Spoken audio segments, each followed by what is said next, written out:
You are about to learn one of the biggest secrets in the history of the world. It's a secret that has huge effects for everyone who lives on this planet. Most people can feel deep down that something isn't quite right with the world economy, but few know what it is.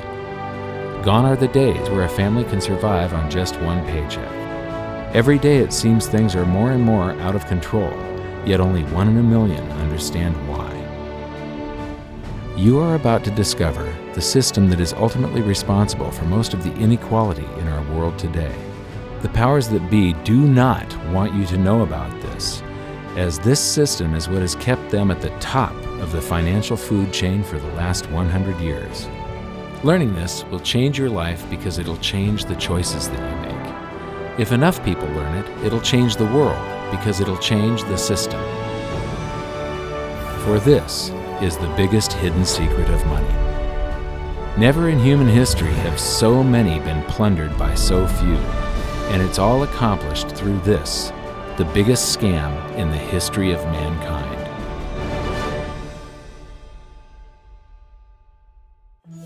They say that money doesn't grow on trees, but the truth is that the modern banking system creates currency far faster than trees can grow. Most people don't have a clue how currency is created. Economists and bankers make it sound so complex that people think they can't understand it. But I'm going to strip our monetary system down to its essence so that you can see the scam behind the curtain and just how it affects you. Every modern society creates currency in pretty much the same way. But since the US dollar is the majority of the world's currency, I'm going to use the United States as our example. It all starts when some politician says, "Vote for me and I'll make sure the government provides you more free stuff than my opponent will." But there's no such thing as a free lunch. So to provide that supposedly free stuff, the politicians vote for the country to spend more than its income. This is called deficit spending. To pay for that deficit spending, the Treasury borrows currency by issuing a bond. So what's a bond? If you think about it, a bond is really nothing but a glorified IOU. It's a pretty piece of paper with numbers printed on it that says, "Loan me $1 trillion today, and I promise over a 10-year period I'm going to pay you back that $1 trillion plus interest." But what you need to understand is that Treasury bonds are our national debt. These glorified IOUs are to be paid back by you and I and our descendants through future taxation. Therefore, when the government issues a bond, it steals prosperity out of the future so that it can spend it today. The Treasury then holds a bond auction, and the world's largest banks show up and compete to buy part of our national debt and make a profit on it by earning interest. You'll notice that as we move through this process, the big banks are there, taking a cut every step of the way. This isn't by chance, as you'll see shortly. Then, through a shell game called open market operations, the banks get to sell some of those bonds to the Federal Reserve at a profit. To pay for the bonds, the Federal Reserve opens up its big old checkbook and writes bad, bogus, counterfeit checks that should bounce because they're drawn on an account that always has a zero balance. There isn't 1 penny in there. To quote from the Boston Federal Reserve, "When you or I write a check, there must be sufficient funds in our account to cover that check. But when the Federal Reserve writes a check, there is no bank deposit on which that check is drawn. When the Federal Reserve writes a check, it is creating money." The Fed then hands those checks to the banks, and at this point, currency springs into existence. The banks then take that currency and buy more bonds at the next Treasury auction. But what is a check? A check is also an IOU. When you write a check, you're making a note that says, "Here's my IOU for cash. All you have to do is go to the bank and pick it up." Now, it's very, very important that you understand this process because we're going to come back later and show you the devastating effect this has on you. The Treasury issues IOUs, bonds. The banks then buy those IOUs with currency. The Federal Reserve then writes IOUs, checks, and hands them to the banks in exchange for the Treasury's IOUs, the bonds. And currency is created. So what's really happening is the Federal Reserve and the Treasury are just swapping IOUs, using the banks as middlemen, and abracadabra, presto, currency magically springs into existence. This process repeats and repeats over and over again, enriching the banks and indebting the public by raising the national debt. The end result is that there's a buildup of bonds at the Federal Reserve and currency at the Treasury. This process is also where all paper currency comes from. The Federal Reserve and the government mistakenly call it base money because they didn't watch episode 1 of this series and they don't know the difference between money and currency. But I will correctly refer to it as base currency because it is not money. It is currency, and as we've learned, there is a big difference. Money has to be a store of value and maintain its purchasing power over long periods of time. We learned in episode 1 that earlier in our history, our paper currency was just a claim check. It was a representation for real money of intrinsic value, the gold and silver that was held on deposit at the Treasury. You could walk into any bank and slap your currency, like say a $20 bill, on the counter and redeem it for real money, a $20 gold piece. But now, this base currency that's piling up back here is really nothing but a receipt or a claim check on an IOU, that bond. So it's really nothing but a supply of numbers. The Treasury then deposits the newly created currency into the various branches of the government, and the politicians say, "Hey, thanks for that." And the government does some deficit spending on public works, social programs, and war. The government employees, contractors, and soldiers then deposit their pay in the banks. Now, this may come as a shock to you, but when you deposit your currency with the bank, you're not actually depositing it into an account to be safely held in trust for you.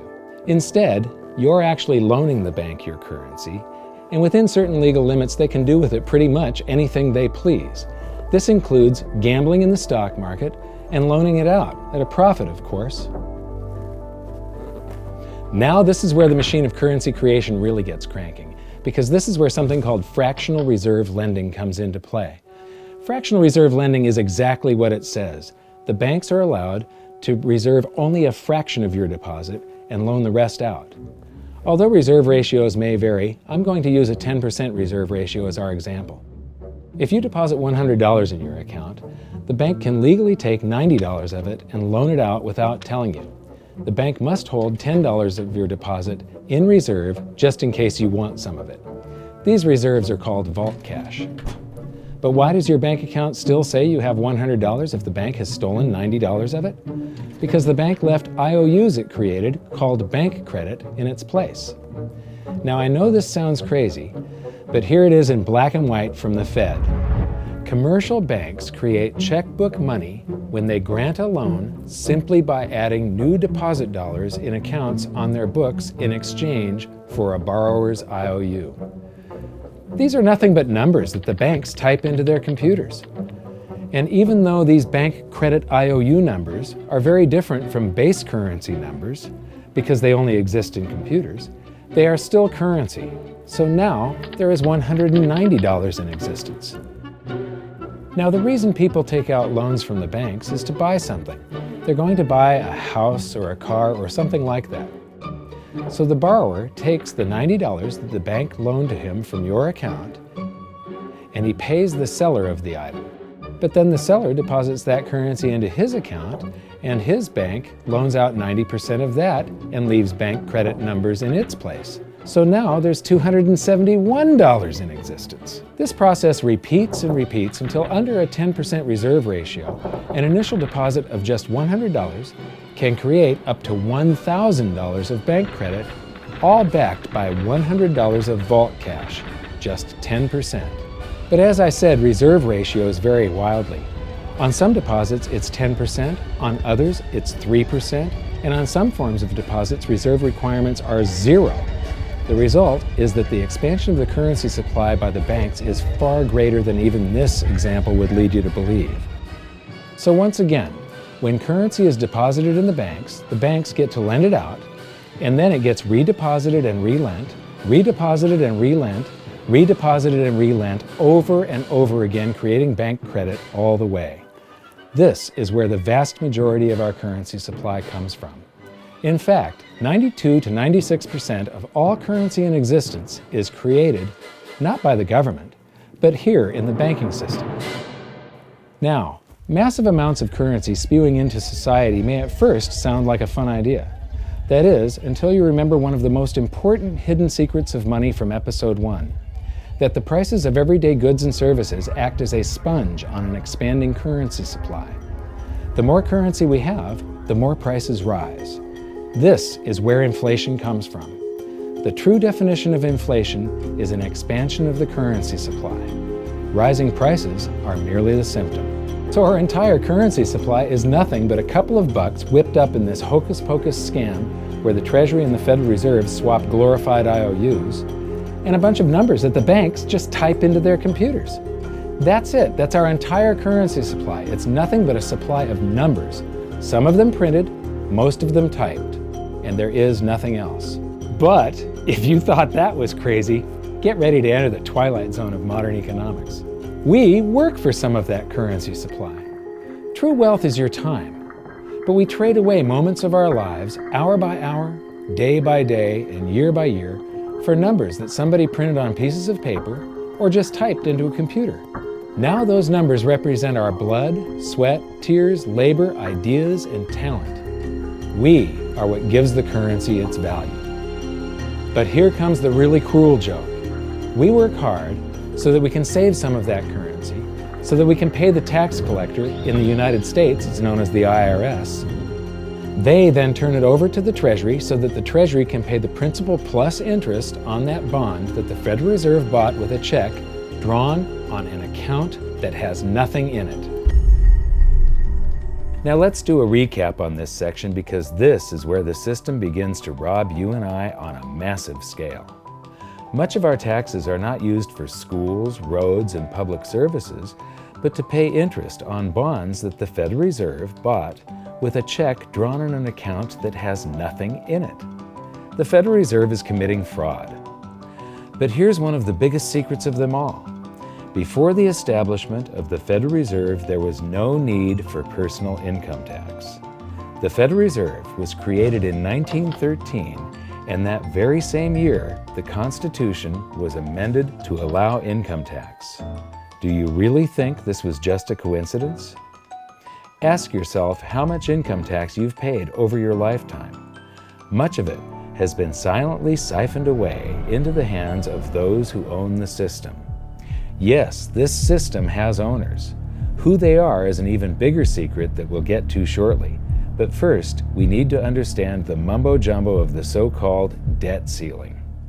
It's all based on a huge paradox. There was interest due on that bond, and there was interest due on every one of those loans that the banks made.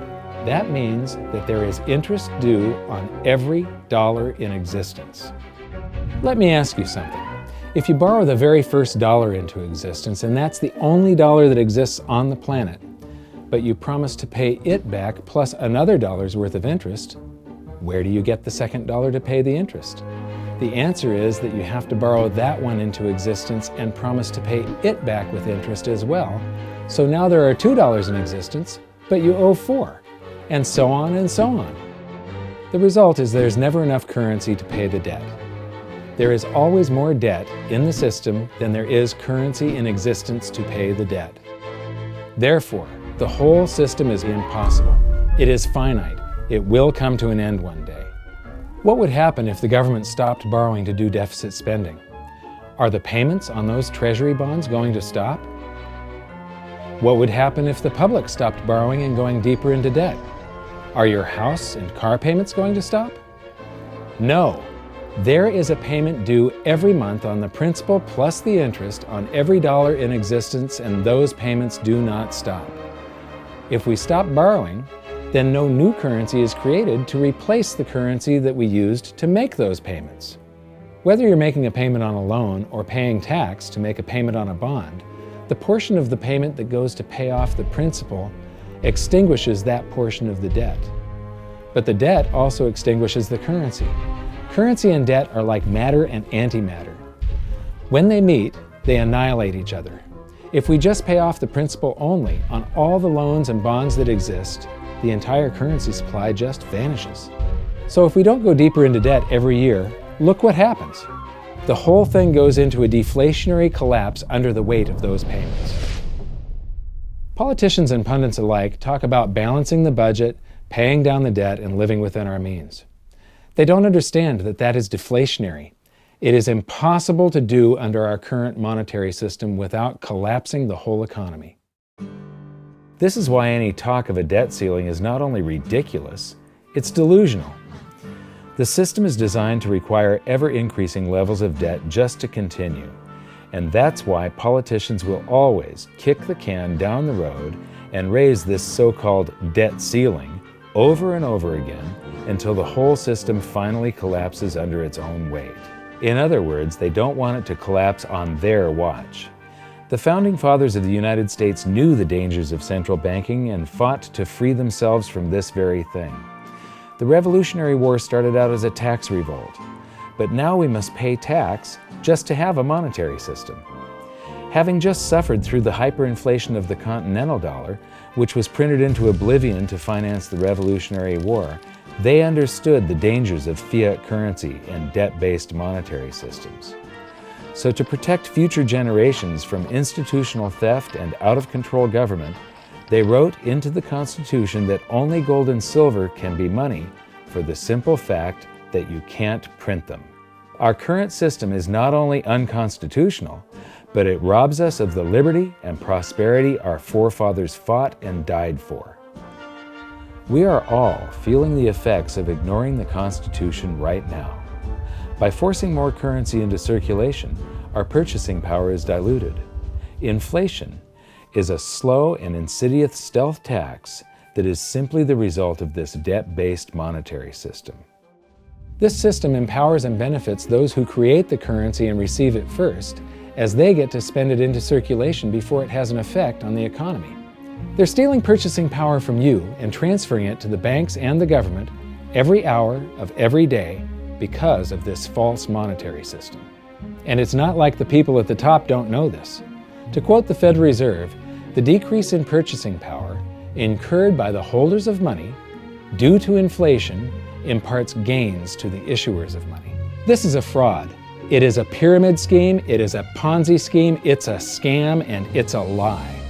Our entire monetary system is nothing but a form of legalized theft. But here's the biggest con job of them all. The Federal Reserve is not federal, it has stockholders. There is no federal agency that has stockholders. What's a stockholder? A share of stock represents a percentage of ownership in a corporation. So the stockholders are the owners of that corporation. Therefore, the Federal Reserve is a private corporation with owners.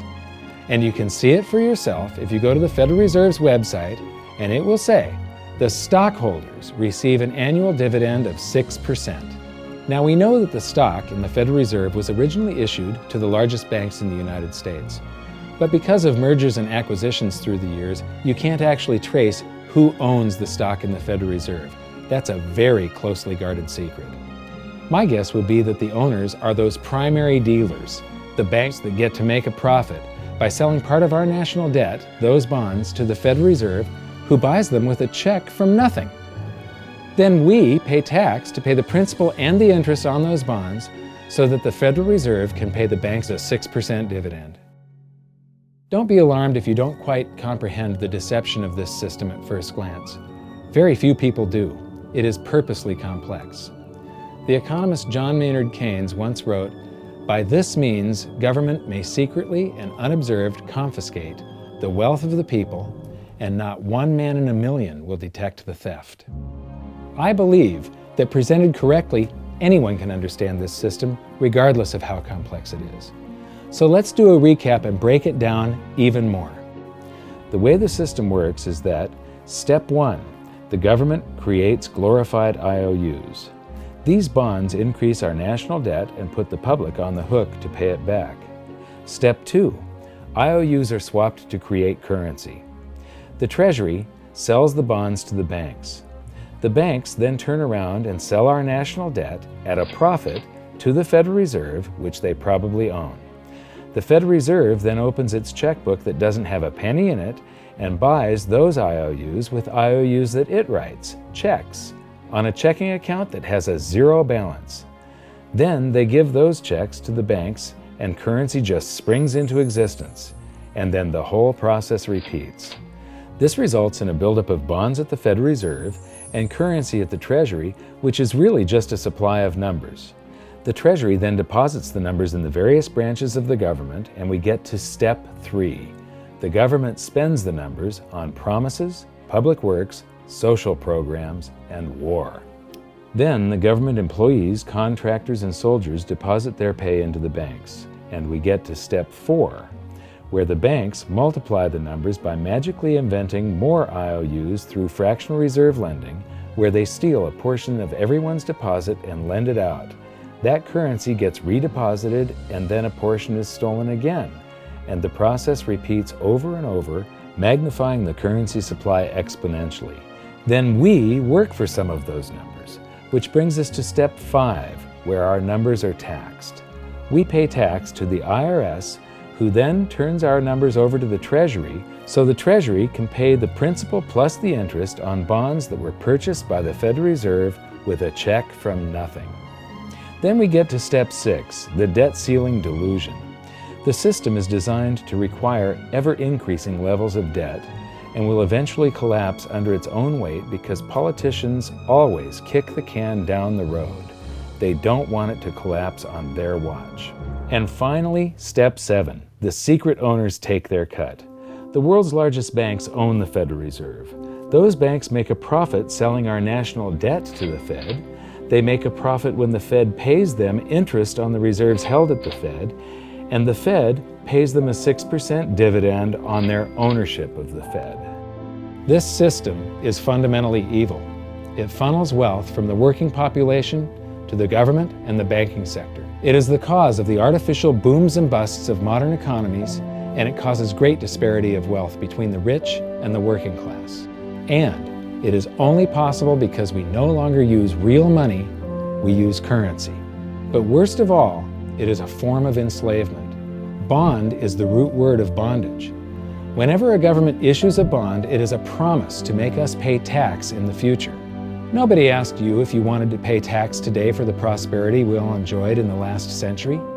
Nobody is asking our children if they want to work hard in the future to pay for the prosperity we're enjoying now.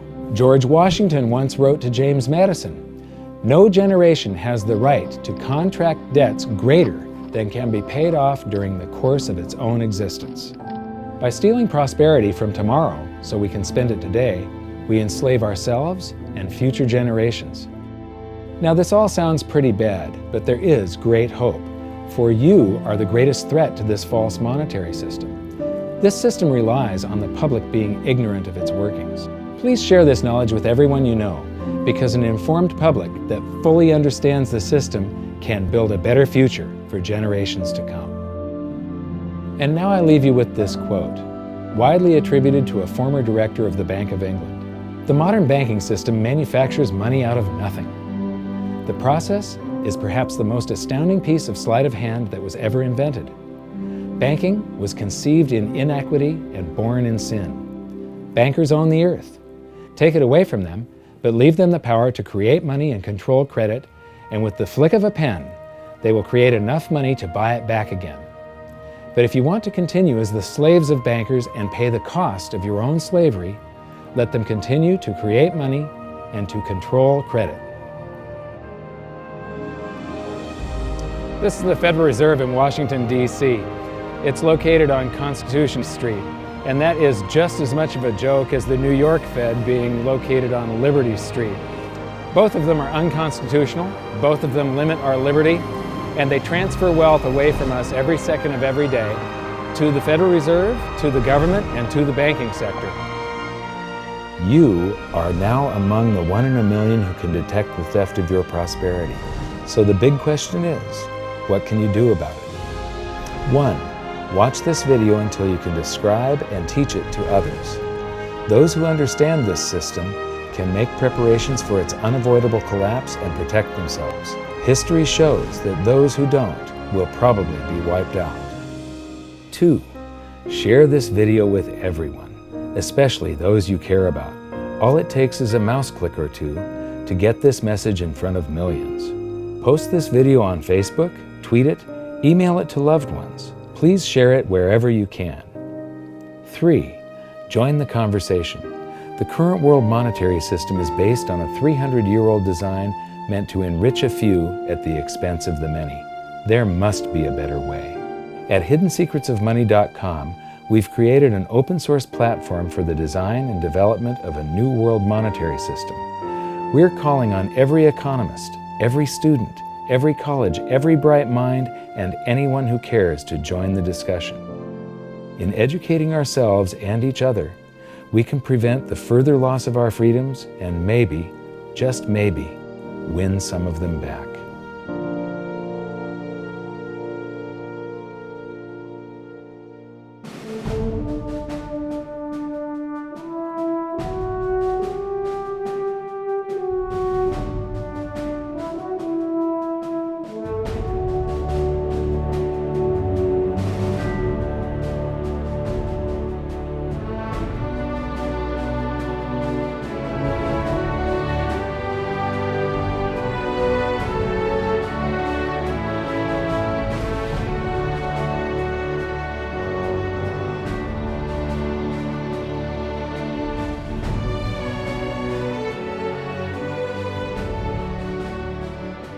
I think your episode 4 is very beneficial, very helpful. It's going to introduce these ideas to a lot of people, and like I've just been talking about, we have to change people's mind, and the more they understand it, the better.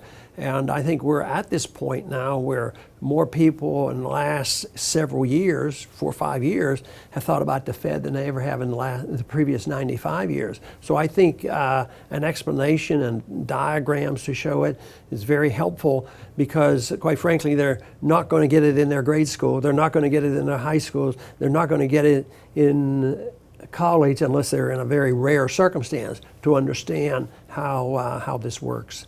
You know, for years before I got involved in really studying gold and some of the things I write and talk about today, I was a monetary economist for decades. You know, in your video, you talk about the primary dealers. I was chief counsel and chief credit officer, one of the largest primary dealers for 10 years. So I had an inside seat on the Treasury market and have the privilege of working with several former vice chairmen of the Board of Governors, Manley Johnson and David Mullins, going back to the 80s and 90s. So I'm very immersed in what you were talking about. And I thought it was extremely accurate, extremely clear. I didn't think you were stretching on any points. It was really like something out of a PhD course, except that it was very easy to understand. I think it's accessible. I think we're seeing a little bit of a revolution in communications in the following sense. You know, as you point out, the Fed was created in 1913. Well, in 1913, there was no web, there was no YouTube, no Twitter. There was really no one to kind of stand up and oppose the Fed or call them out, if you will, or really get into a discussion that everyday Americans could follow. That's not true now with social media and everything else. You can reach out to millions and tens of millions of people and tell them what's going on. I think you've done that. You've done it successfully. I applaud it. I think this is a great video. I look forward to seeing it again. I know millions of people will enjoy it. Well, as we know, the Federal Reserve believes it can create money out of thin air, not realize money is supposed to represent real products and services. And what people don't realize is when the Fed does that, in effect, as Keynes pointed out, it's a form of taxation. It's a form of confiscation. And because people don't see it, the politicos get away with it, but it also undermines social trust. It just is corrosive throughout society. We're going to have a lot of turmoil in the coming years, but it's going to be the kind of turmoil that leads to positive things. So don't despair. Get out there and fight, because the tide is going to turn. This is going to be the status last stand. Thank you. This episode of Mike Maloney's Hidden Secrets of Money was brought to you by goldsilver.com and the new Silver Pegasus Round. To learn how to protect your family and turn the coming economic storms into opportunity, visit goldsilver.com.